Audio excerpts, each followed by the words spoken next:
Bienvenidos chicos y chicas, un día más a un nuevo vídeo. Ya llevamos unos cuantos y ya los nervios se nos están quitando un poco, pero hoy no es el caso. Porque bueno, como estáis viendo, a mi izquierda y a vuestra derecha, tengo aquí a una persona que a mí me ha llenado un montón este último año, 2024 y finales de 2023. Su nombre es Sebastián Merino, aunque él ahora se presentará. Es profesor de historia. Os va a contar su historia así un poco por encima, porque la verdad es que hay mucha tela que cortar. Y hemos decidido grabar un podcast con él sobre historia, que es a lo que él se dedica, aunque podríamos hablar de cualquier otra cosa prácticamente. Y sin nada más que decir, pues es tu turno, Sebas, preséntate un poco. Bueno, pues soy Sebastián Merino, como ha dicho Javier. Soy sobre todo profesor de historia. Me apasiona la historia y me apasiona sobre todo la historia contemporánea. Y dentro de la historia contemporánea hay un periodo especial para mí, que es la Segunda República y la Guerra Civil. La Segunda República por todo lo que pasa en España en esos años. A nivel político es una época de gran efervescencia política, se acometen grandes reformas para intentar modernizar el país y bueno, hay que hacer una labor importante por parte de las fuerzas más democráticas que existían en ese momento para combatir a los que siempre habían tenido el poder, que era esa oligarquía económica apoyada por la Iglesia y el ejército, que se van a oponer a toda esa serie de reformas modernizadoras del país que hacía años que se habían producido en gran parte de Europa. La Guerra Civil pues me interesa porque es un trauma de nuestra historia reciente que todavía no hemos superado, y bueno, vosotros lo veis a día de hoy como desde la derecha y desde la izquierda intentan utilizar ideológicamente algunos aspectos de la Guerra Civil, y muchos archivos militares todavía están encerrados. Y aunque existe una gran investigación, necesitamos investigar, que los historiadores hagan su mensaje y pongan de manifiesto y enseñen a la gente joven qué fue la Guerra Civil, para poder superar con buen paso ese trauma que tenemos en nuestra historia reciente. Qué bueno. Bueno, pues nos ha explicado ya básicamente de lo que vamos a hablar en este podcast, que como ya sabéis va a ser la Guerra Civil Española, la segunda Guerra Civil Española más famosa. Y bueno, antes de nada, me gustaría que te presentase un poco a ti como persona. O sea, ¿quién es Sebastián Merino? Pues Sebastián Merino es una persona al que le gusta sobre todo enseñar. Soy creo que profesor de historia por vocación, y me gusta enseñar, y me gusta sobre todo, hay una cosa que yo he aprendido con los años, con mis años de docencia, que es la importancia de acercarse a los alumnos para que tu mensaje le llegue mejor a esos alumnos. Y por lo demás soy una persona sencilla, no me gusta destacar en ningún aspecto, y una persona, yo creo que sencilla y humilde, sobre todo. Bueno, pues vamos a empezar ya a hacer las primeras preguntas sobre el tema de hoy. Le toca a mi compañero Samuel. Sobre la Guerra Civil. Ya nos has dicho que te encanta. En primer lugar, para mí es un honor tenerte aquí en el podcast. Estamos muy agradecidos de que te hayas ofrecido a venir. Y bueno, las dudas que nos surgen a partir de la Guerra Civil son muchas, pero bueno, algo que se debe contar de ella es que si tú crees que de la Guerra Civil nos podemos contar todo lo que nos dicen sobre ella, o que hay muchísimas cosas por detrás que todavía no sabemos y que van a salir a lo largo de los años.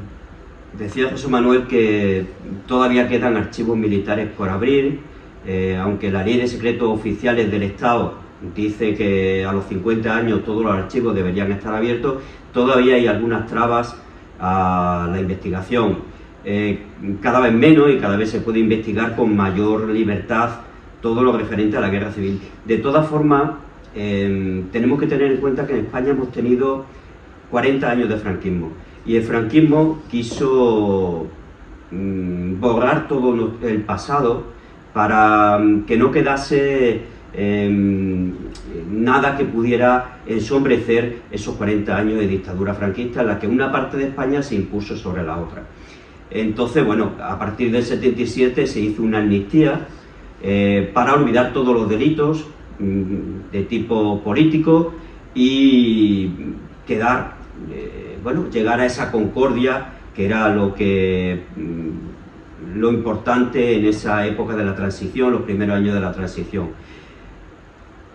Se hizo esa amnistía y ahora, bueno, pues lo que se dice continuamente es que no hay que revolver en el pasado para no abrir heridas, y eso, a mi entender, es un fallo enorme, porque no podemos pasar página de un hecho tan traumático como la guerra civil si no se estudia en profundidad, si no se trata de echar culpas a uno y a otro. Por parte de un bando y de otro se cometieron atrocidades, se hicieron las cosas mal. Simplemente se trata de sacar información de por qué se llegó a ese conflicto. Tenemos que tener en cuenta que España es un país guerra civilista. Hemos tenido a lo largo del siglo XIX, tuvimos 3 guerras civiles, como bien sabéis, las 3 guerras carlistas. En el siglo XX, esta guerra civil, que fue bestial, con casi medio millón de muertos. Y todavía queda mucho por investigar, queda mucha gente todavía en las cunetas que sacar, y hay que reparar, hay que hacer justicia con esas personas que todavía sus familiares reclaman un lugar donde ir a enterrar a sus muertos. Me acuerdo que en una de las jornadas de historia que asistí, decía un profesor comprometido con el tema de la memoria histórica que tras descubrir la fosa en la que habían enterrado a su padre después de fusilarlo, una señora se le acercó y le dijo: para mí la guerra civil ha terminado hoy, en 1980 y tanto. Eso es duro, que tenga que decir una familia eso.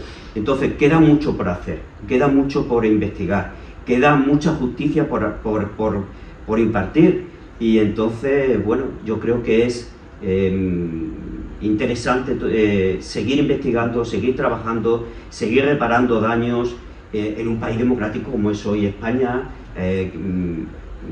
A nivel internacional nos teníamos que comparar con otros países de nuestro entorno. En Alemania no se puede hacer apología del nazismo. ¿Por qué en España todavía se hace apología del fascismo, del falangismo? En cualquier país se ha intentado estudiar su pasado. En Italia, la Italia fascista, la Alemania nazi, en todos los países se está intentando recuperar, hacer justicia, y en España parece que nos da miedo. Nos da miedo porque puede abrir heridas, no sé qué tipo de heridas, en una sociedad como hoy. Ya no, los españoles de hoy lo único que quieren es saber lo que pasó y reparar de forma justa los daños que se hicieron, tanto a una parte como a otra. Sí, eso es indudable. Y bueno, como primera pregunta, lejos ya de la introducción, me gustaría que explicase de un poco más detalladamente, porque esto es algo que no se sabe muy bien, la antesala de la Guerra Civil Española, porque ya sabemos, la mayoría de las personas saben pues más o menos lo que pasó realmente, esos 4 años dolorosos, pero ¿por qué sucedió la Guerra Civil? O sea, ¿qué pasó previamente, los 5 años de la República Española, para que hubiese esa guerra de tal magnitud? Pues mira, Javi, España venía de la dictadura de Primo de Rivera, y después de que Primo de Rivera dimitiese, presionado por el rey Alfonso XIII, pues se intentó volver a la normalidad de la restauración, a esos 2 partidos, el liberal y el conservador, que se alternaban en el poder, pues manipulando las elecciones. Y sin embargo, durante los años de la dictadura y durante los años en que la monarquía estuvo íntimamente ligada a la dictadura de Primo de Rivera, muchos monárquicos se hicieron republicanos.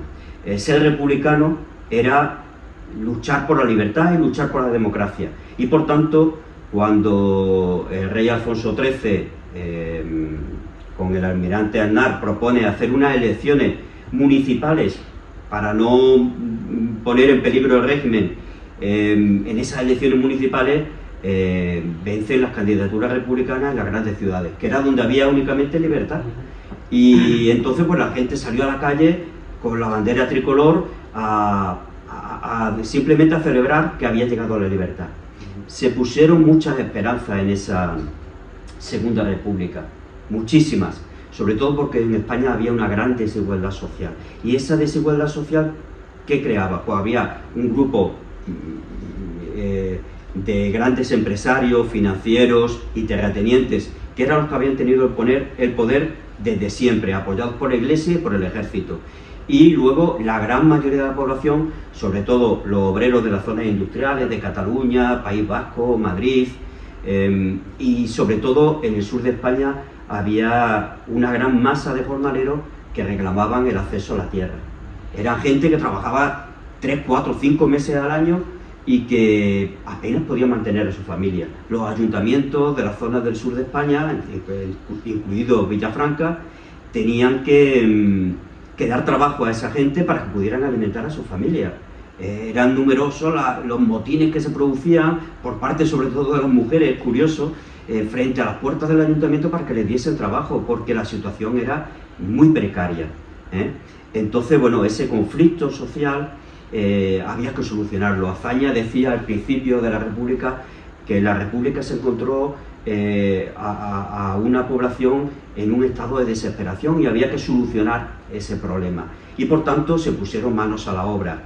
Durante los 2 primeros años de la República, en los que vencen la izquierda, los partidos republicanos y de izquierda y el Partido Socialista, apoyado por el Partido Socialista, pues se llevan a cabo multitud de reformas.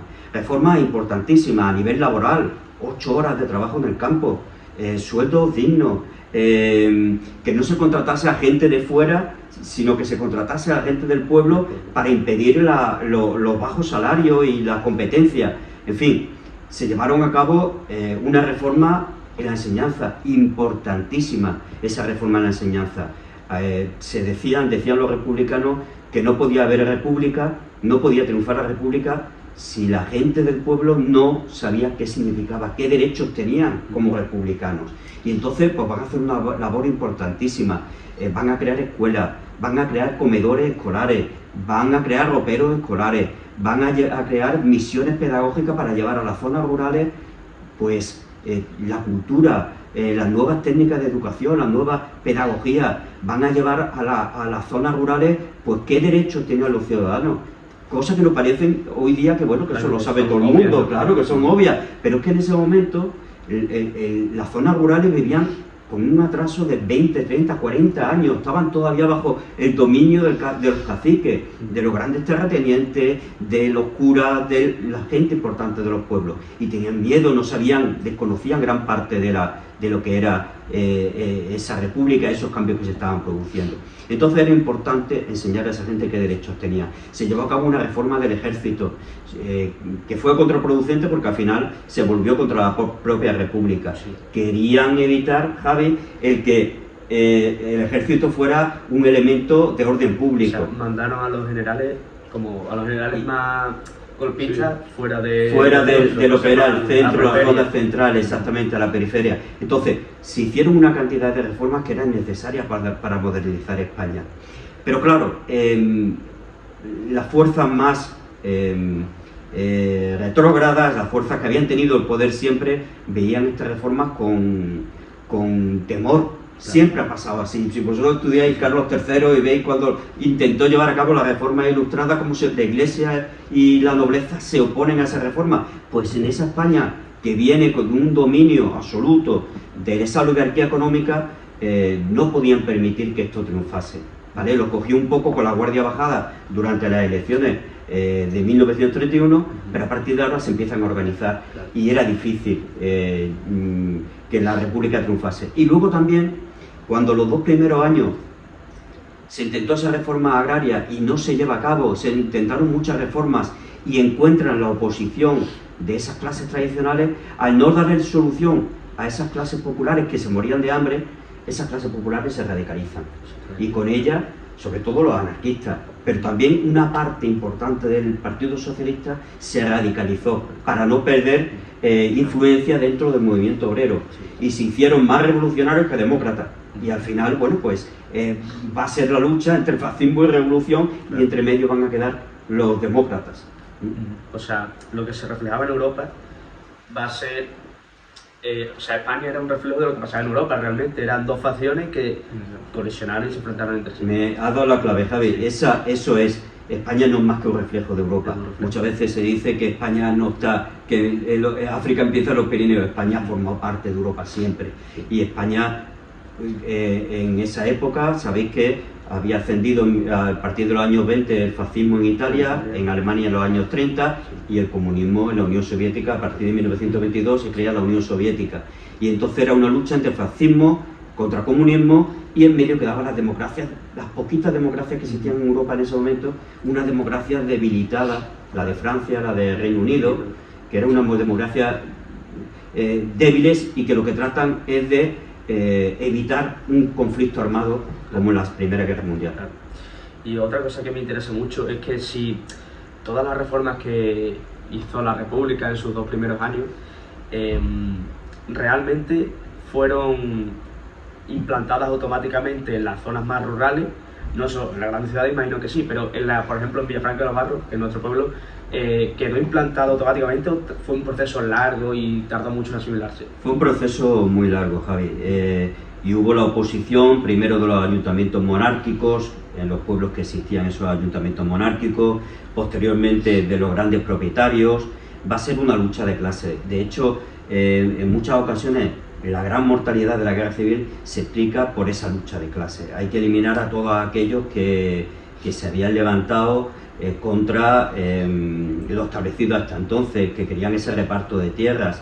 De hecho, en Extremadura sucede un hecho curioso, no sé si lo conocéis, lo del 25 de marzo, en los que unos 60.000 agricultores de toda Extremadura ocupan una serie de fincas que estaban sin cultivar y se ponen a cultivarlas, se las reparten, se ponen a cultivarlas porque tenían esa ansia de tierra, esa ansia de poder comer. Ese 25 de marzo, no sé si lo sabéis, ha sido utilizado por una parte de la izquierda para decir que debería ser el verdadero Día de Extremadura. El Día de Extremadura tenemos el 8 de septiembre, por la Virgen de Guadalupe y tal, pero hay mucha gente de izquierda que dice que el verdadero Día de Extremadura, cuando Extremadura despertó como conciencia de los obreros, de los campesinos, fue ese 25 de marzo. Ya te digo, unos 60.000, según la fuente varían, 60.000, 80.000 campesinos se lanzaron de forma automática, ya sin esperar, porque es que habían esperado tantísimo, se habían puesto tantas trabas que no pudieron acceder a la tierra, y ahora de forma automática, conforme vence el Frente Popular, que era el frente de izquierda, se lanzan a la ocupación de tierra ese 25 de marzo. Porque me acuerdo yo que cuando los republicanos vendieron la tierra, desamortizaron la tierra, realmente no sirvió para mucho, porque los propios aristócratas, los antiguos nobles, eran los que compraban la tierra, porque eran los que tenían el dinero y la economía. Fueron los liberales los que desamortizaron la tierra, pero claro, no querían hacer una reforma agraria. Lo que necesitaban los liberales eran solucionar sus problemas económicos. La deuda pública en España, que era enorme, entonces, tanto la desamortización de Mendizábal como la desamortización de Madoz, lo que trataban es obtener dinero rápido. Claro. No hubo esa vertiente social que proponía, ¿os acordáis cuando decía yo Flores Estrada, que proponía una vertiente social, arrendarle la tierra a los que no tenían tierra, para que pudieran hacer producir en la tierra y pudieran pagar una renta al Estado? Y no su propiedad. Exactamente. Y no hubo eso. Pablo Olavide ya también lo propuso en el siglo XVIII, que fue intendente de Extremadura, pero nunca se puso en práctica. La desamortización no fue una verdadera reforma agraria. Es más, perjudicó a los campesinos. ¿Por qué? Porque las tierras comunales se vendieron y ese acceso a la propiedad, ese complemento a la subsistencia que tenían los campesinos se eliminó y se convirtieron en auténticos proletarios a los que se les pagaba exactamente por su trabajo. Claro, claro. Bueno, si quieres tú... Bueno, sí, también antes de toda la guerra civil, antes del suceso, hubo un hecho también muy importante, fue la Revolución de Asturias, que fue también un poco antecesor también de la Guerra Civil y un poco de lo que iba a pasar en España durante ese tiempo. Hay muy buena pregunta, porque hay una controversia hoy día.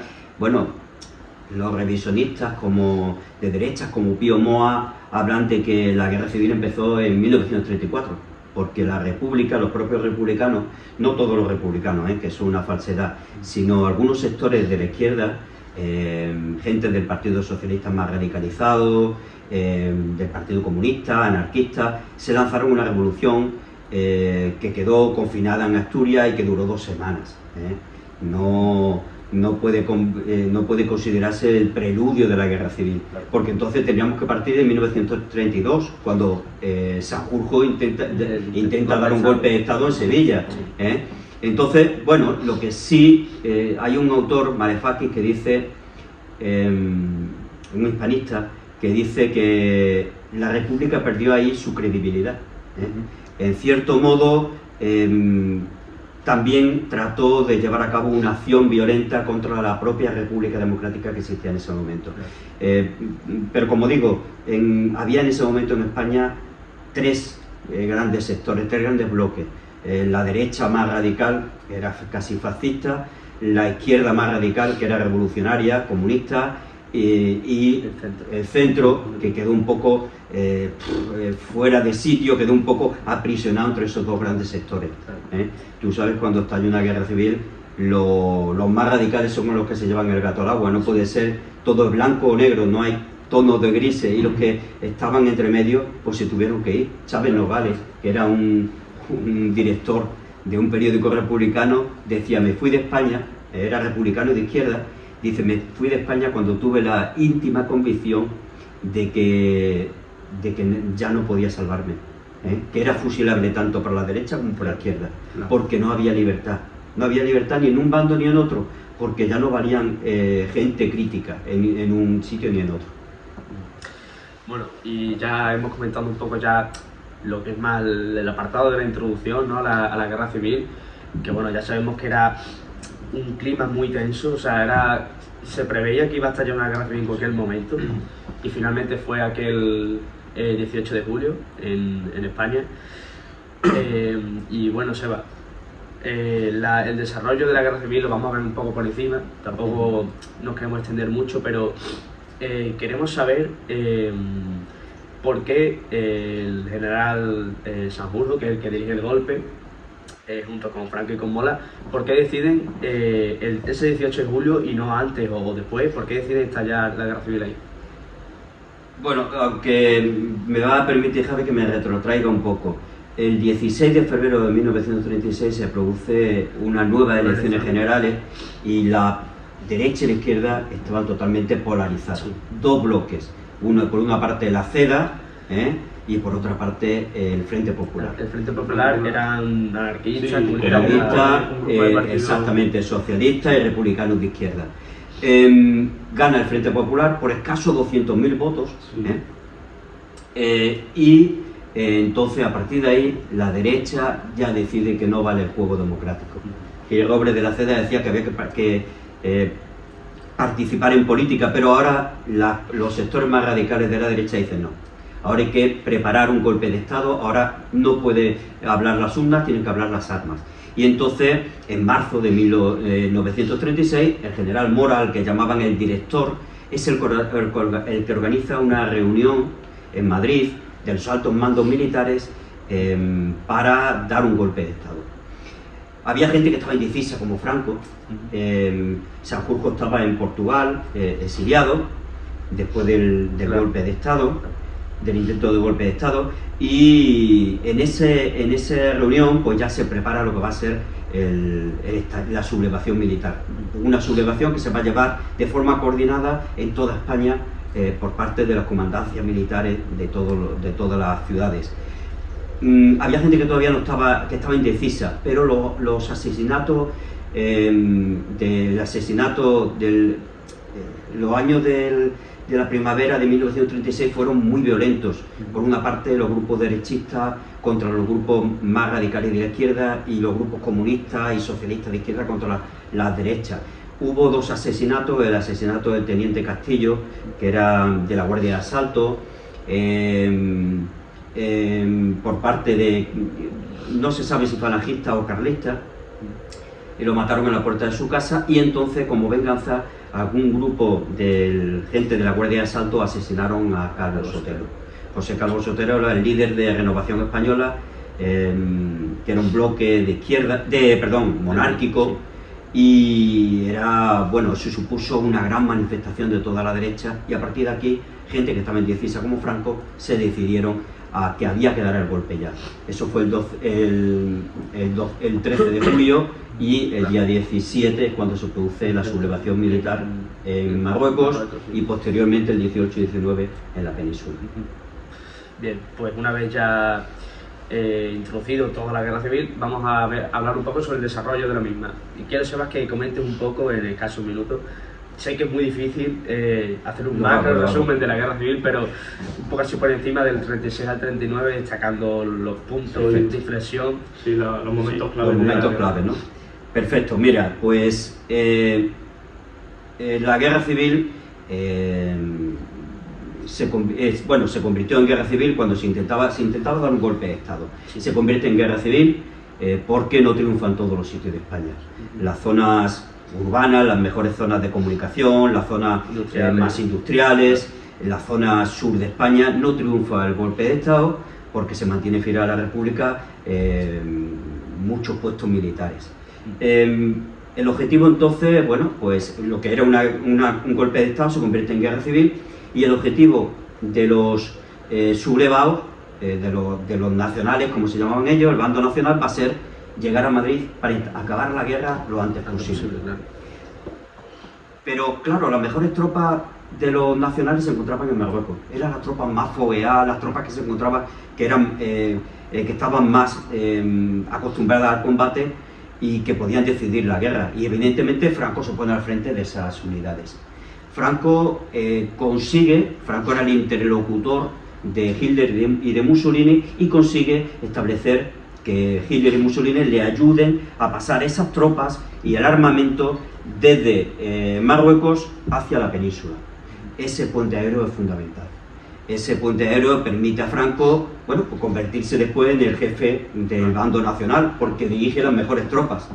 Y Franco lo que hace es consolidar la zona ya conquistada y decidirse a ir hacia Madrid. Franco por el sur y Mola por el norte intentan conquistar la capital, porque así terminará la guerra. Pero bueno, lo hacen por Extremadura, el paso desde Andalucía lo hacen por Extremadura. Villafranca, por ejemplo, la conquistan el día 7 de agosto, Badajoz la conquistan el día 14, y llevan a cabo la estrategia que había dicho Mola. Mola había dicho que había que eliminar a todo aquel que no piense como nosotros. Y en Badajoz el teniente coronel Yagüe, acostumbrado a luchar en la guerra de África, pues hace una gran matanza. Entre 2.000 y 4.000 personas, según las fuentes, pues fueron asesinadas en Badajoz. Había que dar un escarmiento. Y mientras, igual, bueno, en zona de Villafranca, donde mueren casi 500 personas, ¿cómo es posible en un pueblo donde no ha habido ninguna muerte de derecha se maten a 500 personas? Ese conflicto entre los jornaleros y los grandes propietarios, pues, dio lugar a esa gran mortalidad. También en Villafranca se produjo un hecho importante, que fue una lucha entre el anticlericalismo de la izquierda y el clericalismo de las clases dominantes, de las clases de derecha, con la retirada del Corazón de Jesús. No sé si lo conocéis, la estatua del Corazón de Jesús se retiró de la plaza y se llevó a la parroquia, y bueno, eso fue un hecho que marcó una gran división entre la gente de Villafranca. De hecho, todos los que participaron en la retirada de esa estatua pues fueron fusilados posteriormente. Bueno, Franco se dirige por el sur hacia Madrid, Mola por el norte, pero Franco se detiene a liberar al Alcázar de Toledo. Franco necesita propaganda, estaba con su ejército, había avanzado rápidamente y bueno, se va a convertir en un líder militar importante. Ya lo era el general más joven de Europa, claro, pero necesitaba esa propaganda, esas victorias. Y la victoria, la liberación de Alcázar le permite ya esa propaganda de líder, de jefe de la cruzada. A nivel internacional también le supuso un espaldarazo importante, claro. Y también hay que recordar que, porque estaréis pensando, ¿y por qué si avanzaron por Extremadura Portugal no intervino y les detuvo en Badajoz o lo que sea? Y es que Portugal había una dictadura también. Perfecto. Entonces no intervino, o sea, se declaró como neutral y de hecho le dejó pasar. Neutral. Portugal sirvió para pasar material, para pasar tropas. Estaba la dictadura de Salazar y entonces, bueno, pues era prácticamente aliados de los españoles. De hecho, mandaron algún cuerpo portugués a luchar con los nacionales. La liberación del Alcázar supone, pues, a nivel propagandístico, un hecho importante para Franco. Cuando llegan a Madrid, bueno, Mola es detenido en la Sierra de Guadarrama y Franco entra en combate por el sur, pero se encuentra una gran resistencia. Largo Caballero, que era en ese momento presidente del gobierno, pues crea las llamadas brigadas mixtas de soldados profesionales que eran fieles a la República, de milicianos, y llegan también las brigadas internacionales, voluntarios extranjeros que vienen a luchar en España contra el fascismo, unos 40.000, y luego llevan material de guerra soviético, tanques, aviones, que permiten que Madrid resista. Rápidamente se intenta acercar a la capital, batalla de la carretera de Jarama, batalla de Guadalajara, pero fracasan en la toma de Madrid. Entonces, bueno, Franco decide, en el 37 ya se declara, a finales del 36, noviembre del 36, se declara Franco como generalísimo de los ejércitos, como jefe único del bando nacional, lo cual creó una unidad importante en torno a un líder, y a partir de aquí se dedican primero a conquistar el norte, que tenía una riqueza industrial y minera importantísima para los franquistas. Posteriormente los republicanos se ven que van perdiendo la guerra y que no tienen ninguna iniciativa, entonces deciden conquistar Teruel. Costó una gran resistencia conquistar Teruel, pero lo conquistan. Pero resulta que al mes siguiente una ofensiva nacional lo vuelve a reconquistar. Y entonces se hunde el frente, la moral bajó. Claro. Y los nacionales llegan hasta el Mediterráneo, dividiendo la zona republicana, Cataluña y el centro, en dos partes. Claro. ¿Qué es lo que pasa? Pues a partir de aquí, aunque los republicanos intentaron la batalla del Ebro unificar las dos zonas, fue un fracaso.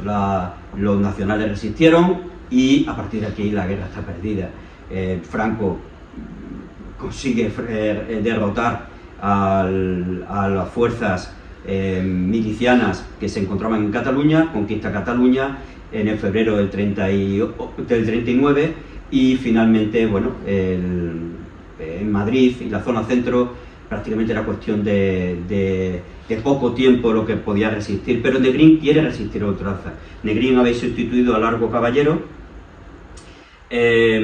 porque dentro de las fuerzas republicanas había una oposición entre los que querían hacer la revolución, que eran los anarquistas, y después ganarían la guerra, y los que querían ganar la guerra y después hacer la revolución, comunistas, socialistas y republicanos. Y bueno, ese enfrentamiento entre las fuerzas republicanas se produce en mayo del 37 en Cataluña, y lo que evidenció fue la división de los republicanos. Largo Caballero dimitió y le sustituyó Negrín, que lo que quiere es ganar tiempo para que estalle la Segunda Guerra Mundial en Europa y la República poder sobrevivir. Porque él tenía la esperanza de que explotando la Segunda Guerra Mundial le ayudasen a... Claro, es que la República podría sobrevivir en ese caso. Pero claro, había muchos republicanos que estaban cansados después de 3 años de guerra, y entonces eso se evidenció en un intento de golpe de Estado del coronel Casado con la mayoría de las fuerzas republicanas frente a los comunistas y Negrín y algunos socialistas. Negrín era socialista, aunque muchas veces se les llama comunista. Negrín era socialista. Con la ayuda de los comunistas se enfrentan en Madrid, pero vence el coronel Casado, que pide una tregua a Franco, pero Franco le dice rendición incondicional. Y a partir de aquí, el 28 de marzo cae Madrid y cae toda España. El 1 de abril, último parte de guerra, se acabó la guerra. ¿Quieres hacer tú la siguiente pregunta? Sí, bueno, contando así, ya has contado así un poco cómo ha sido la guerra civil así por encima, muy rápido. Claro. Ahora vamos a contar así algunas batallas más interesantes, como pudo pasar la campaña del norte, que es una de las masacres que más han tenido trascendencia en la historia de España, como el bombardeo de Guernica, que yo creo que ha tenido una importancia masiva porque, bueno, fue la aniquilación de muchísimas vidas con un bombardeo totalmente desproporcionado. Bueno, el bombardeo de Guernica lo que evidencia es lo que os comenté antes. La guerra civil es el preludio de la guerra mundial. Y lo que hacen los alemanes es probar las tácticas que van a utilizar. Alemania realmente no apoya a Franco como éticamente, o sea, es mi compañero, lo tengo que ir a salvar. Realmente Alemania, Italia yo creo un poco más así, pero Alemania lo que hace es probar sus armas. Sí, exacto. Yo creo que bombarderos, Alemania ya sabía que iba a pasar la Segunda Guerra Mundial y fue a España a probar sus tácticas militares, sus nuevos armamentos. Exacto. No fue una ayuda. Quería un aliado estratégico detrás de Francia. Claro. Ellos por un lado y España por otro, tengo un aliado. Francia era la gran enemiga de Alemania. Sí. Alemania, después del Tratado de Versalles, que fue humillante para Alemania, quería humillar a Francia. Claro. Y entonces, tener un aliado estratégico en España pues era interesante. Pero lo que más les interesaba, lo que decís vosotros, probar sus armas de guerra para la segunda, cuando estallase la guerra. Claro. Y aquí lo que hace es bombardear una población donde había solamente civiles y se produjo una gran masacre. No fue la primera, pero no la última ni la más sangrienta, claro. Porque esas tácticas se probaron después las de Bandá de Málaga, donde miles de personas avanzaban desde Málaga, huían hacia Almería y fueron masacradas por la aviación y por la marina italiana, alemana y franquista. Es decir, claro, sobre todo ha recibido una gran propaganda por el cuadro que hizo Picasso. Claro, la República encargó a Picasso que demostrase al mundo lo que estaba pasando en España. Y entonces, bueno, pues a nivel propagandístico fue muy interesante. Leía el otro día, y es curioso, no lo había escuchado a nivel de la Primera Guerra Mundial, ¿os acordáis? La tregua de Navidad en la que se pudieron jugar a fútbol. Pues hace unos días leía que también hubo una tregua en la Frente Norte, ahora que habéis dicho el Frente Norte. Hubo una tregua por parte de los milicianos republicanos y por parte de los requetés carlistas, las milicias carlistas. Hicieron una especie de tregua también la noche, el día del 24 y 25 de diciembre, que se llamó, bueno, por la tregua de Navidad en el Frente Norte. Durante unas horas compartieron vino, tabaco y hablaron entre ellos, lo cual demuestra que muchas veces la guerra fue más una cuestión de geográfica según donde me cayese que ideológica. Depende de quién gobernase tu pueblo, pues tú te tocaba luchar en un bando o luchar en otro, y muchas veces hermanos. De hecho cuentan la anécdota de una campaña de la campaña de Aragón, donde dos hermanos se reconocieron por la voz. Y entonces los propios bandos permitieron a los dos hermanos juntarse durante 2 horas para darse un abrazo y para dialogar. Esas cosas parecen mentira, pero es así. Me contaba mi padre el otro día una historia de su padre, que estaba se lo llevaron los republicanos con ellos, y su tío, que se encontraba en el otro bando, al cargo de una metralleta, y que de noche pasaban los dos a escondidas de un bando y de otro para juntarse y hablar y echar los gatos, para que veáis un poco cómo parece algo que fue algo extraordinario, pero que hubo muchos casos de esto, en lo que, bueno, era una cuestión geográfica donde te tocase. Claro. Y bueno, la siguiente pregunta que te quería hacer era relacionado con una de las cosas más controvertidas, ¿no?, de lo que hizo la República en esa época. Bueno, realmente son dos. Una fue la entrega de armas por parte del gobierno a la clase revolucionaria, es decir, anarquistas, comunistas y tal, y la otra fue un tema que a mí me ha interesado mucho y que realmente me interesa saberlo, porque considero que es algo que yo creo que está muy manipulado, que es el oro de Moscú. No sé cómo tú explicarías eso. Pues mira, el reparto de armas estaba claro que la República tenía que defenderse. En un principio no se fiaban de las fuerzas militares del ejército, pues pensaban que podían traicionarlo. Muchos militares fueron licenciados en los primeros días de la guerra, después se les llamó otra vez a filas, muchos desertaron, y entonces los grandes sindicatos, los grandes partidos de la izquierda obrera reclamaban el reparto de armas. Claro. El encargado va a ser José Giral. José Giral, en contra un poco de la voluntad general de los republicanos de izquierda, repartió armas. Y eso supuso, bueno, pues por una parte que la República contase con miles de milicianos para luchar a su favor, pero al mismo tiempo también supuso que el control y el gobierno legal, el gobierno de Giral, no pintase nada, porque los que tomaron el control fueron la fuerza obrera. Y entonces pues se produjeron las grandes matanzas en un primer momento. No será hasta que en septiembre tome el mando Largo Caballero en la que el gobierno central se imponga de nuevo sobre la voluntad de los comités obreros, que en muchas ocasiones aterraban y mataban a su gusto a gente por sus intereses. Y luego en cuanto al oro de Moscú, bueno, pues ha habido mucha literatura en eso, Javi, y bueno, se han hecho muchas películas, ha habido muchas falsedades por parte de un bando, por parte de otro. La República contaba con grandes recursos, que era, por ejemplo, el oro del Banco de España. Claro, igual que se hizo con las obras de arte del Museo del Prado, que se tuvieron que llevar a Ginebra, a Suiza, para que no sufriesen los daños de la guerra, pues se hizo con el oro, para salvar el oro de España, se llevó a Moscú. El único aliado que tenía la República es que en las democracias firmaron el pacto de no intervención. Ahí es donde quería llegar, o sea, ¿por qué a Rusia, bueno, en ese caso Unión Soviética, y no a Francia o Gran Bretaña? Porque Francia y Gran Bretaña firmaron la farsa exactamente de no querer intervenir en la guerra civil. Sí. Y cuando intervenían otros firmantes como Italia o Alemania o la Unión Soviética miraban para otro lado. Sí. Porque lo que querían es llevar a cabo una política, intentar prepararse para cuando llegase a la guerra estar lo mejor preparado posible. Y querían contentar a Hitler, contentar a Mussolini, para que no estallase la guerra rápidamente y bueno, mientras se luchase en España. España lleva el oro a Moscú porque era el único aliado. Y allí, bueno, pues según han podido demostrar historiadores posteriormente, se hizo una contabilidad exhaustiva. Lo que hacía la Unión Soviética es que avión que te vendo, dinero que cojo. Y entonces cuando se acabó el dinero dijo, hasta aquí hemos llegado, a partir de ahora tenéis que pagar en contante y sonante. Y se acabó. No había más dinero y le costó mucho trabajo a la República mantenerse a flote, tuvo que endeudarse, tuvo que pedir suscripciones internacionales, en fin, mientras que a los nacionales pues les supuso menos problemas porque muchas compañías internacionales colaboraron con ellos.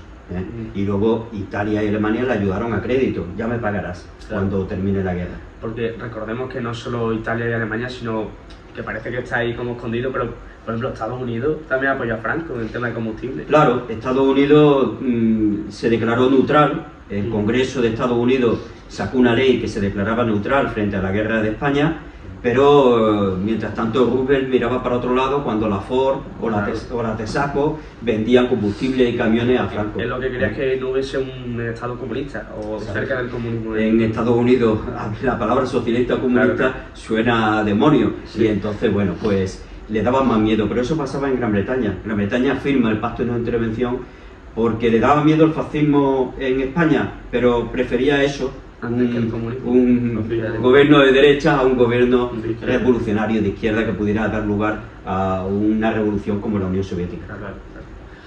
Sí, quería juntarlo. Bueno, así pasando así ya un poco la guerra civil, que hemos contado bastantes cosas de ella, ¿no? El 1 de abril de 1939 se da el último parte de guerra. Es en ese momento en el que Franco se proclama como general de España, por así decirlo, aunque caudillo. Sí, porque bueno, aunque España no tenía monarca, se seguía considerando una monarquía. Y bueno, ¿tú qué opinas sobre la dictadura? Bueno, no opinión personal, sino un poco por encima sobre lo que pasó la depresión que hubo del 40 al 50 y después a partir del 50, que es cuando España se abre a Europa, ya que lo decían tener como un estado tapón al comunismo que venía. ¿Qué opinas sobre ello? Bueno, yo muchas veces le digo a los alumnos, los moros decían que Franco tenía baraca, que tenía suerte, porque fue herido varias ocasiones y no murió, pero tuvo suerte a nivel internacional. Los primeros años fueron muy malos, los llamados años del hambre, porque Europa está en guerra, España está aislada, porque ha colaborado con los fascismos, pero tuvo posteriormente la suerte de que estalla la Guerra Fría entre el bloque comunista y el bloque capitalista, y la situación geoestratégica que tiene España, que parece un portaaviones en medio del Atlántico y del Mediterráneo, le abría grandes posibilidades. Entonces, una vez que Estados Unidos nos abre los brazos, todo el mundo occidental nos abrió los brazos. Y aunque no nos pudimos beneficiar del Plan Marshall, bueno, pues nos beneficiamos de esa apertura a nivel internacional que dio al franquismo, le dio, bueno, el espaldarazo para seguir en marcha. Luego los años 60 fueron, los años 50-60 fueron los años del desarrollismo. Muchas veces se dice, es que Franco fue el que industrializó España. Bueno, lo que pasaba en España es que era un país muy goloso para invertir. Los tecnócratas del Opus Dei prepararon la legislación española, prepararon la economía española para abrirla al exterior, liberalizaron la economía española, un país que había sido casi siempre proteccionista. Y a partir de ahí llegaron las inversiones, bueno, pues en masa. ¿Por qué? Era un país que no tenía derechos laborales, era un país donde no había legislación sobre contaminación, era un país donde se permitían las huelgas y donde la mano de obra era muy barata. Y por tanto, las inversiones llegaron en masa y se produjo una industrialización importante, la verdadera industrialización de España, porque anteriormente había sido muy tardía y muy escasa. Esa industrialización permitió, por una parte, la mejora del nivel de vida y permitió también al franquismo poder sobrevivir. Pero al mismo tiempo, la gente joven que ha nacido y que no ha vivido la guerra civil, empieza a querer mayor libertad porque ve que a su alrededor el mundo tiene más libertad y entonces van a ser esos jóvenes que van a la universidad los que van a empezar una serie de campañas contra el régimen franquista y los que van a pedir libertad y democracia para España. Y a partir de ahí, bueno, pues llegará toda esa oposición al franquismo que era inviable en los últimos años de la década de los 70, era inviable la pervivencia del franquismo. Todos lo sabían, sin Franco el franquismo era imposible. Se intentó con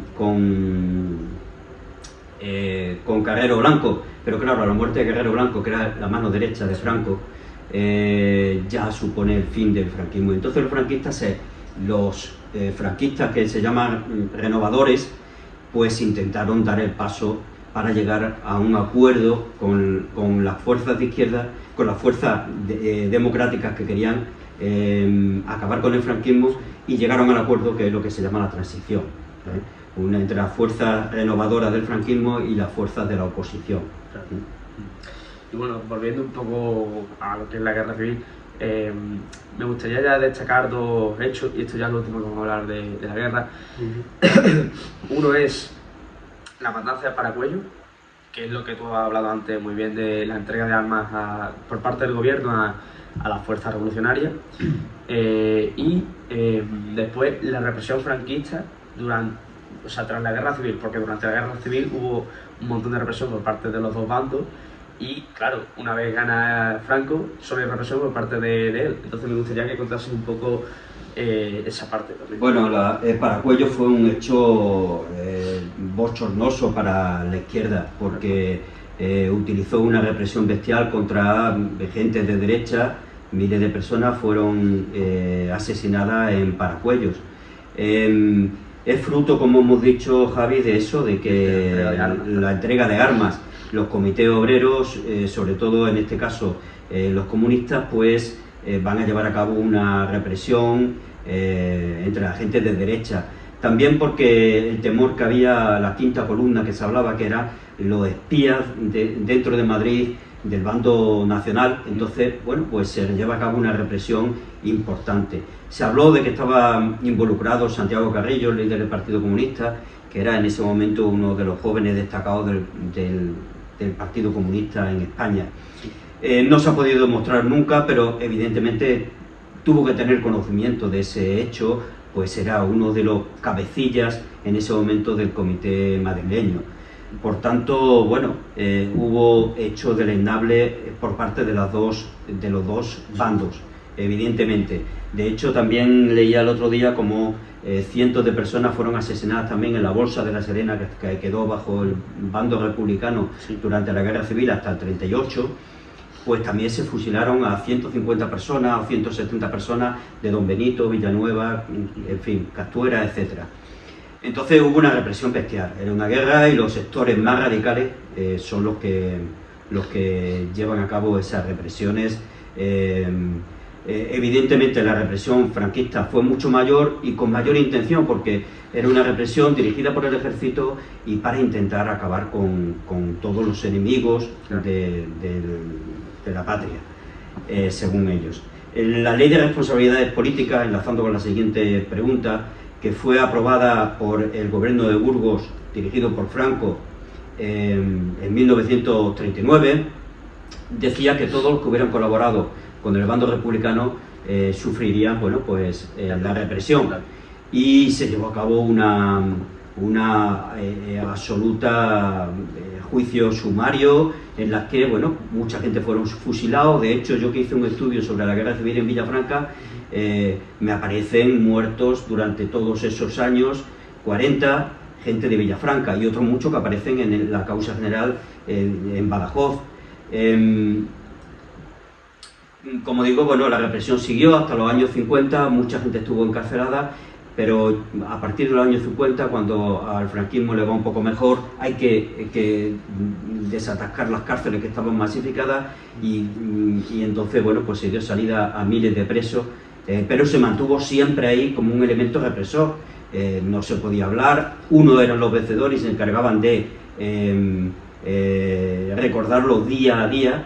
Nosotros somos los vencedores, impusieron sus normas, impusieron su moral, impusieron su ideología, y los otros eran los reprimidos, los que simplemente, pues bueno, tenían que callar, tenían que trabajar y ya está. Porque imagino que esas mismas personas que fueron liberadas de las cárceles, al mismo tiempo también tuvieron que como que seguir sirviendo al franquismo en forma de trabajos sociales, como por ejemplo embalses, la creación de embalses, de carreteras, de ese tipo de cosas. Claro, todos los que estuvieron encarcelados, bueno, sabéis, el monumento del Valle de los Caídos fue precisamente construido por prisioneros republicanos. Por tanto, bueno, claro que el franquismo utilizó toda esa mano de obra. Hubo muchos campos de concentración, aquí en Extremadura destaca el campo de Castuera, pero hubo muchos lugares de detención de la población contraria al franquismo. El franquismo en los años 50, como digo, ya concede libertad a muchos de los prisioneros que estaban en las cárceles, sobre todo porque ya para seguir manteniendo a esa gran población era también un gasto enorme y necesitaban mano de obra. Y imagino que habría intentos por parte de otros estados externos a España, como por ejemplo Estados Unidos, Inglaterra, tal, que después de la Guerra Mundial, vieron como que era necesario, o sea, no sé si había un intento por parte de algunas personas de otros países como de intentar abolir el franquismo. O sea, después de la Guerra Mundial no sé si hubo intento por parte de otras personas de invadir España o hubo lo que hubo un cierre total de fronteras, pero en ese momento, después de la Segunda Guerra Mundial, todos los países están reconstruyéndose y bueno, han quedado agotados después de la Segunda Guerra Mundial y no hubo un intento serio de acabar con el franquismo, la verdad. Se permitieron que llegasen guerrilleros, maquis desde la frontera francesa, pero no hubo un apoyo de otros países. De hecho, bueno, el Reino Unido y otros países preferían tener a Franco como aliado a tener otro tipo de gobierno que podía caer en las redes del comunismo, de la revolución. Por tanto, no hubo un intento serio. Y luego el paraguas de Estados Unidos protegió a Franco, sobre todo porque después de la Segunda Guerra Mundial, poco después, se inicia ya entre los vencedores la lucha entre ellos, entre la Unión Soviética por un lado y el bloque occidental por el otro, y empieza lo que se llamó la Guerra Fría, y ese intento de juego de ajedrez, de lucha en distintos países a nivel internacional, para no enfrentarse directamente el bando comunista con el bando capitalista. Y España va a ser una pieza importante porque como digo, a partir del 53, que se firma el acuerdo con España para tener bases militares estadounidenses, pues bueno, prácticamente estaba salvado Franco. Y bueno, otro apunte también es que, bueno, durante la Guerra de la Independencia Española, en el siglo XIX, se perdió un montón de patrimonio cultural, artístico y etcétera, pero la mayoría de historiadores y de libros que he leído dicen que durante la Guerra Civil se perdió incluso más todavía que en aquella trágica guerra. Me gustaría que hablase un poco sobre ese tema, ¿no? Claro, esa pérdida evidentemente el armamento era muy superior, claro. Y se cometieron auténticos desastres. Tengo en cuenta también que en España el anticlericalismo por parte de la izquierda, el ataque a la Iglesia por estar con el bando nacional, sí, pues fue importante, y hubo quema de iglesias, quema de conventos, con todo el patrimonio, el rico patrimonio que se tenía en esos lugares. La Iglesia es una de las propietarias de gran parte del patrimonio. La República, os he comentado antes, que hizo el intento de proteger algunos de los monumentos más famosos de Madrid, llevó las obras de arte a Ginebra, a Suiza, pero así todo, claro que se perdió muchísimo patrimonio. Se destruyeron puentes, se destruyeron iglesias, se destruyeron conventos, se destruyeron edificios históricos, y no solamente durante la Guerra Civil. Tened en cuenta que hay una cosa que en España no sabemos o no hemos querido conservar, que es nuestra memoria de los sucesos pasados, y se han destruido posteriormente muchos edificios históricos que guardan relación con esa triste guerra civil.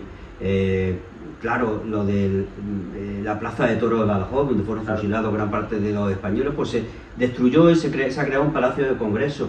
Bueno, pues eso se ha destruido, y es importante conservar la memoria para no volver a caer en esos aspectos. Sí. En Villafranca quedan testimonios de esa guerra civil, y hay que conservarlo porque nos están diciendo, son hechos históricos que han pasado en nuestra localidad. Hay que conservar, por ejemplo, no sé si sabéis, en la estación eléctrica que está al lado de César, los disparos de la guerra. Bueno, la mezquita que está en el Colegio San José, pues es fruto de que el Colegio San José se convirtió en un hospital de sangre, en un hospital para las tropas moras que combatían en el frente de Extremadura, en la Bolsa de la Serena. Sí. Y aquí venían los heridos, y para su oración pues se creó en la mezquita, que hoy se utiliza como sala de juegos. Bueno, pues todo eso tiene que quedar en la retina de los españoles, y tiene que quedar como testimonio de lo que ha pasado en nuestro pasado. No podemos tampoco acabar con todo lo que ha existido anteriormente. Debe preservarse, en cierto modo, esa memoria para tener en nuestros ojos, como digo, bueno, pues qué pasó en nuestro país. Entonces es importante esos testimonios, esos vestigios que se conserven. Súper importante para mí también. Y bueno, ya como última pregunta, nos gustaría saber cuál es tu opinión acerca de el carácter español, sobre todo la confrontación social que se crea entre los españoles. ¿Por qué siempre estamos tan divididos? Y es que me da mucha pena, por ejemplo, ver a gente que siempre ha votado a la izquierda o siempre ha votado a la derecha, y no ve la realidad y no es capaz de cambiar de opinión, o siempre defenderá a los suyos, haga lo que haga. Y realmente es que no hemos aprendido, porque eso es lo que se hacía en la guerra civil. A ver, imagino que no sucederá, espero que no suceda una guerra civil aquí, prácticamente imposible, pero es que realmente son las mismas opiniones, los mismos estados. No. Decía Machado eso, dice, en España las cabezas sirven para investir en vez de para pensar. Y tiene razón, en España somos un país guerra civilista. Sí. Somos un país que nos falta tolerancia, nos falta base democrática, saber discutir con la palabra, hablar con la palabra y saber tener esa... Nos falta tradición democrática. También venimos de tener en cuenta que el franquismo estuvo 40 años. Claro. La transición democrática fue fruto, por una parte, de los elementos que proceden del franquismo y de los elementos opuestos al franquismo. Y hoy día la derecha y la izquierda siguen dando pie a lo que existió durante el franquismo, o durante la guerra civil o durante la república, siguen ensalzando, en vez de llegar a puntos en común, claro. buscar el bien común, pues lo que buscan muchas veces es la confrontación, porque buscan el rédito político fácil. Y eso es el rédito político fácil. Mira, lo traía preparado para el final, pero si me permitís, os voy a leer un discurso de Azaña, que es más famoso, paz, piedad y perdón, que dice, pero lo dice muy bien esas palabras, eso que hemos hablado. Dice así, un fragmento, dice, si alguna vez sienten que les hierve la sangre iracunda y otra vez el genio español vuelve a enfurecerse con la intolerancia y con el odio y con el apetito de destrucción, que piensen en los muertos y escuchen su lección, la de esos hombres que han caído embravecidos en la batalla luchando magnánimamente por un ideal grandioso y que ahora, abrigados en la tierra materna, ya no tienen odio, ya no tienen rencor y nos envían con los destellos de su luz tranquila y remota como la de una estrella, el mensaje de la patria eterna, que dice a todos sus hijos, paz, piedad y perdón. Eso es lo que Azaña tenía una lucidez tremenda, en algunos aspectos, en otros también pero en algunos aspectos, aquí estamos en el año 38, fue un discurso que dio el 18 de julio del 38 en Barcelona, y él decía que era importante la tolerancia entre los españoles, que todavía era posible el acuerdo entre los españoles, que de nada sirve matarnos, pero España ha sido siempre un país guerra civilista. Si no, vamos a echar un vistazo a nuestro pasado más reciente. Totalmente. Y sobre todo también un país de intervencionismo militar. Durante gran parte de nuestra historia reciente, los militares han sido los que han hecho los cambios políticos en España, porque no ha existido una verdadera democracia. Entonces han creído con el deber de ser el brazo ejecutor de una parte de los españoles. Sí. También, bueno, pues hay otras historias. El papel que ha jugado la Iglesia también en nuestro país ha sido un papel de una parte en vez de integrar a todos los españoles. En fin, yo me gustaría eso, que la gente joven, y creo que es lo mejor para evitar cualquier tipo de dogmatismo, que la gente joven aprenda historia. Porque aprendiendo historia, primero, tienes un mayor orgullo de tu país, sientes más dolor por los hechos duros que han pasado en España, y al mismo tiempo creo que te permite tener una conciencia clara de que los españoles debemos transitar por la senda de la concordia, de la tolerancia, del respeto, de escuchar opiniones, que eso es lo importante. Vale, eso era lo que quería hacer para acabar, o sea que es un mensaje, bueno, ya no solo a los jóvenes, sino a toda España en general. Decía que vosotros sois el futuro y sois los que vais a tener la voz cantante en los próximos años. En vuestras manos van a estar, como os digo muchas veces en clase, los puestos dominantes, los puestos políticos, los cargos económicos, y entonces vosotros sois los que tenéis que provocar ese cambio. Acabar con este enfrentamiento cutre que sigue existiendo en esta España, que parece que estamos todavía en la época decimonónica más que en el siglo XXI. Bueno, antes de acabar, tenemos que hablar de una parte importante de la historia reciente de España, como es la transición política que hemos tenido. Ya que en noviembre del 75 muere Franco, y es cuando se considera que es cuando más o menos inicia la transición, hasta el 78, que es cuando dicen que acaba mucho, ya que es cuando se proclama la Constitución, aunque son otros muchos los que dicen que no es hasta el 80 cuando acaba, ya que es la primera vez desde que Franco, desde la Guerra Civil, en la que un partido totalmente contrario y opuesto a Franco gobierna en España. ¿Tú cuál consideras que es la fecha en la que acaba la transición más o menos?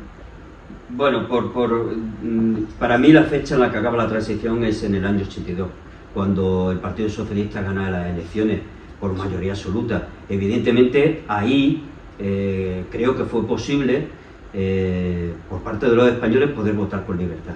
Hasta entonces, y te lo digo con conocimiento de causa, pues mis padres tenían miedo a que se provocase otra guerra civil cuando las primeras elecciones, y como mis padres muchísima gente. Pero a partir del 82 se siente con la libertad de poder votar a quien ellos quieren. Y creo que a partir del 82 es cuando podemos decir que acaba esa transición. También habíamos superado el golpe del 81, intento de golpe de Estado del 81, y bueno, creo que ahí acaba. La transición fue necesaria. Lo que pasa es que, evidentemente, fue una transición que puso de acuerdo a las dos Españas. A la España que venía del franquismo y la España que se consideraba derrotada por el franquismo. Y era complicado hacerlo con la concordia con la que se llevó a cabo, pero evidentemente tiene sus fallos. ¿Quiénes estaban en los puestos dominantes? Pues la gente procedente del franquismo. Los jueces siguieron siendo franquistas, el ejército siguió estando con el palo en alto durante un tiempo, hasta que entramos en la OTAN, que también es un hecho importante para modernizar el ejército. Los sectores económicos estaban en manos de gente procedente del franquismo. Es decir, sí, hubo un acuerdo entre las dos partes de España, pero siguieron teniendo la sartén por el mango todavía sectores que venían del franquismo. Bueno, todavía algunas cosas siguen sonando mucho a esto de que la justicia se utilice para todavía como elemento de lucha entre un sector y otro, demuestra todavía que queda mucho por hacer. Sí. Y bueno, ya para acabar, y ya dejando de lado un poco el tema de la guerra civil, sabemos que eres profesor de Historia de España, así que la has estudiado un montón y la conoces a la perfección. Entonces, a nosotros también nos gusta mucho la historia de España y queremos que opines un poco sobre...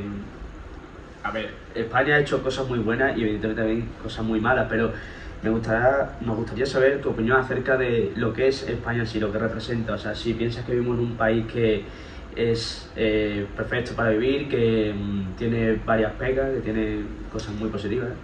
España, bueno, España es un país como otro cualquiera, que hemos hecho cosas grandiosas, hemos hecho hazañas tan importantes como la primera vuelta al mundo, que no le damos el valor que tiene, pues porque somos españoles.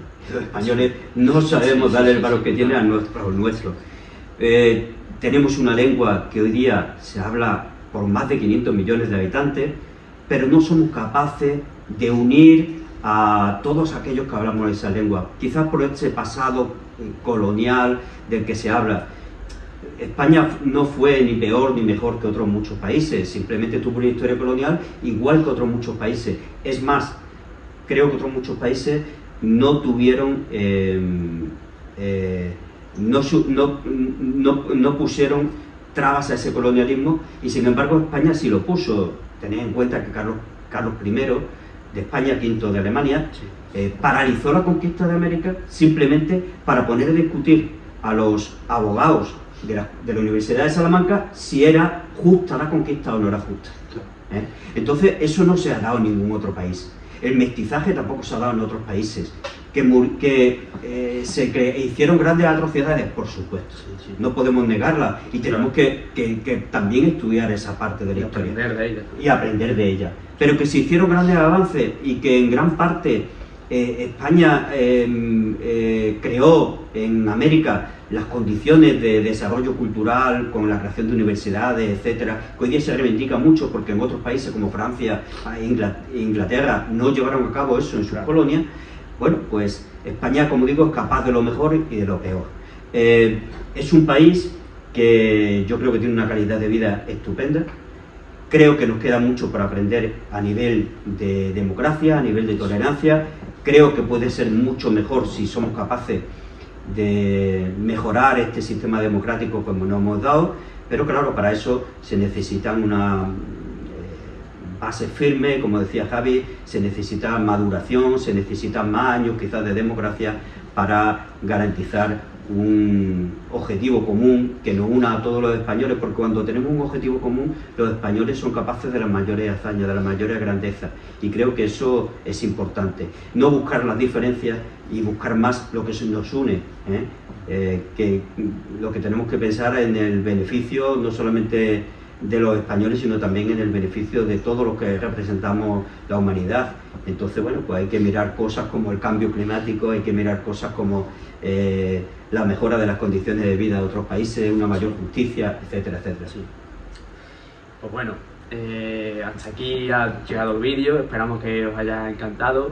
Como siempre, ha sido un placer, Sebastián, tenerte aquí, eres nuestro segundo invitado. Esperemos que no sea la última vez que vengas por aquí. Exactamente. Muchísimas gracias. Así que no sé si quieres decir algunas últimas palabras para... Bueno, nos agradecerle a él que nos ha ofrecido parte de su tiempo, que sabemos que estás ajetreado por varias cosas, pero que vengas aquí y ofrezcas parte de tu tiempo para poder grabar, pues lo agradecemos mucho.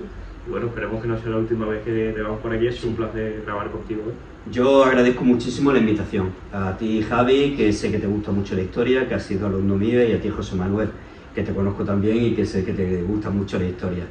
Espero que os haya interesado a todos lo que hemos hablado hoy aquí.